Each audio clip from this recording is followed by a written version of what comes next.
Hey, what's up guys? Today we're going to be doing an unboxing, and in here I've got not one, but two different dash cams. I've got the VicoVation Opia2, which is a high-end dash cam, great video quality, all that kind of stuff, and another dash cam very similar that hasn't yet been released. Instead of the Opia2, it's the Opia1. Similar idea, similar form factor, but lower resolution. Instead of 1440p, it does 1080p, but the difference is it has a different image sensor, and it gives it actually better low-light performance. And so I'm going to be testing and reviewing both of these cameras, but I figured we'd go ahead and just do a quick unboxing. So we've got them here in the box. Let's go ahead and open it up, take a look at both cameras, different accessories, and what all VicoVation sent us.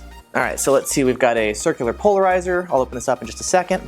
We've got, looks like one of the dash cams. We've got the Vico Power Plus. It's used for parking mode, basically just to monitor, your car's battery level, make sure you don't drain your car battery. We've got, looks like the GPS antenna for all the GPS stuff. We've also got, looks like one of the other cameras as well. So let's go ahead and open it up from all the padding. All right, so we'll start with the Opia2 and see what all is inside this guy. So here we go. Here is the camera itself. It's quite tiny. It's a little bit smaller than I was expecting, actually. I mean, look at it. I don't have huge hands or anything, but it's surprisingly small. So, good. In addition to the camera, it looks like we've got a mount for it. Big one is designed to let you plug in a polarizer. Plugs in like this, it looks like. We've got a long USB power cable, plugs into your cigarette lighter. Looks like no hardwire cable included, but you can just get one and plug it right in. Micro USB, mini USB, I always forget which. I'll just put it on screen, which one it uses. Suction cup mount, and then also like a permanent double stick tape mount as well. So two different mounts that it comes with. And then it's also got some paperwork, documentation, manuals, that kind of stuff. Moving on to the Opia1 next, see what this guy's like. So, got our camera, nicely packaged in plastic, and let's see. So here are both of the cameras. Look like very similar form factors, just different colors. Taking a look at the back, they've got plastic covering it, of course, but looks like it's pretty similar on the back as well. So, very similar form factor cameras. As far as accessories, it looks like it's pretty much the same sort of thing. We've got our cigarette lighter power cable, and then we've got two different mounts. These mounts actually plug directly into the camera itself like this, it looks like. It doesn't have the big circular polarizer mount. I guess that's why the box for the Opia2 was so much bigger. It was just for this extra mount. But otherwise, it looks like it's pretty much all the same exact stuff. Next, let's go ahead and open up the Vico Power Plus. It's actually covered in plastic, so we're going to need to open up this guy. In the box, we've got our paperwork in Chinese. Hopefully you guys can read that. I can't.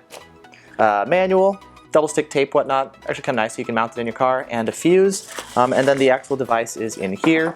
This guy's a little bit smaller than I was expecting too. So here's the Vico Power Plus. A couple buttons here on the front. Looks like we've got an on-off switch, and then another switch here, timer and normal. We've got our different power cables, so power, ground, and our switched power circuit, so it knows when the car's turning on and off. And then the dash cam would just plug into this guy here. So that's how it does all the power management of turning your camera on and off when you're parked. Next up is going to be the Vico GPS mouse, which I don't know why they call it a mouse. It's a GPS antenna basically, but they call it a mouse. Let's go ahead and open this guy up next. GPS antenna, looks like it uses a USB port as well, just like the power cable does. And then 3M sticky tape, so you can just apply it wherever you need, and there you go, there is your GPS. So it's external, it's not built into the camera, which is nice when it is, but this one, it requires an external optional GPS antenna, or GPS mouse. Next, we've got the circular polarizer. Let's go ahead and open this guy up. 52mm circular polarizer, like this. There we go, nice and dark. You can rotate it to actually change the polarization, kill reflections, things like that. Got to get our memory card out, of course. All right, let's go ahead and pop in the memory card real quick before we power on the camera. It's gonna go in 50-50 shot. Nope, got it wrong. I'm going like this. There we go. Okay, that goes in really easily. Nice. Some of them it's tough to get in and out, just if you got short fingernails especially, but this one it goes in really easily. And let's go ahead and power on the camera. It's like power port. Oh, we've got two of them, power and USB, or GPS rather. And here you go. Let's see what it does.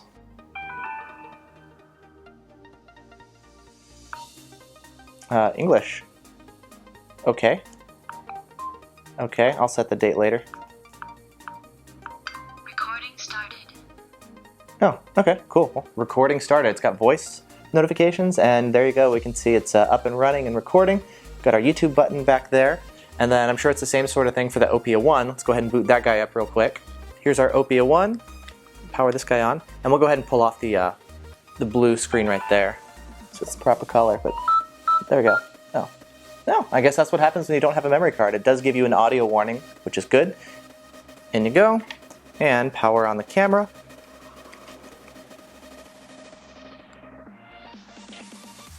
Guess it does take a couple seconds to boot up. Oh, it said Wi-Fi. That was cool.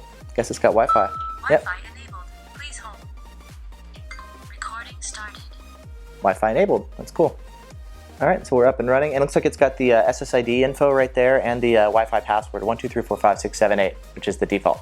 But anyway, so here's the cameras again. Yeah, they're pretty small, fairly lightweight, but they feel like they've got a little bit of heft to them inside. So we've got the Opia1. It's saying Sony Starvis 1080p Wi-Fi, Full HD 1080p, 30 and 60 FPS. This guy says 2K HD 1440 HDR. I'm not sure if they both do HDR, but this guy does 1440p, the Opia2, as opposed to 1080p with the Opia1. And then 1080p, you can do 1080p at 60 FPS as well, or 1440 at 30 FPS. So looks like pretty similar. We've got higher frame rate and we've got better low light quality. So anyways, let's go ahead and get these guys mounted in the car, start doing some testing and reviewing, shall we? So stay tuned, subscribe if you're not already, and let's go ahead and test out some dash cams.